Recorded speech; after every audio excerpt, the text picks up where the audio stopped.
So yung mga master, basta patulong sa ating YouTube channel. So update na lang tayo guys sa ating ginagawang project. Bali today is bali simula bukas sa isang araw, so last 2 days na lang tayo.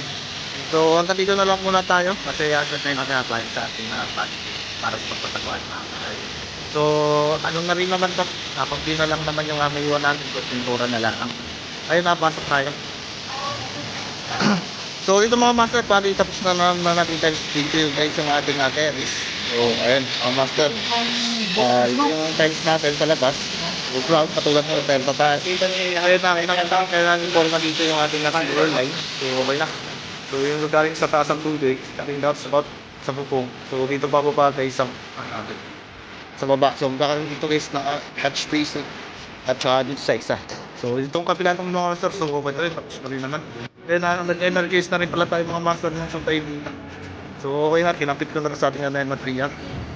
Then sa labas naman, yung tulungan ng aso natin tsaka yung pusa. So are, mating na lang tsaka yung lang tsaka yung taas natin. So baka na lang namin magkatira sa table lang. Then ito naman sa pinipituraling parapan natin. Okay na. Kakulangan lang na rin bakal natin. Kaya. So sa mga master pa rin tapos na natin itong tiles. So lalagyan rin naman ang grout. Ayan. Tayo na lang palinis na. Yan mga master. Then dito, so ipagka natin, tapos na rin, nalagyan rin ng grout. Then yung ating panel, so pasado na. Then terminate na natin. So bali ginawa lang natin dito, so yung part sa ground to, so tatlong break yung kinasa natin, tsaka isang amin natin. So separate lahat case yung ilaw natin sa outlet, at tsaka yung sa terrace natin sa labas. So para dun sa mga mabibigat na load. Ayan. So okay tayo. So ito yung hagdan na bakal natin mga master. Ayan. So ganda ng pagka-tiles. So kulay brown.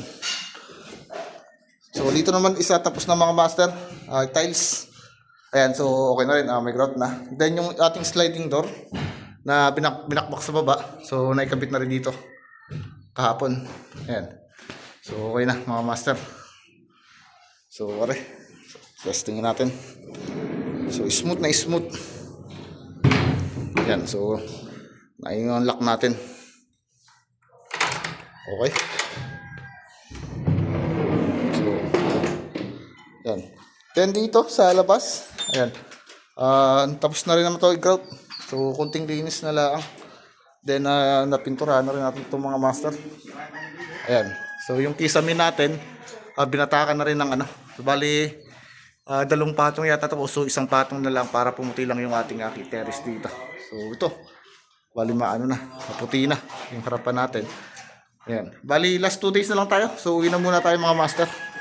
Okay, so yun lang muna, bali in-update ko lang kayo, so maraming salamat po.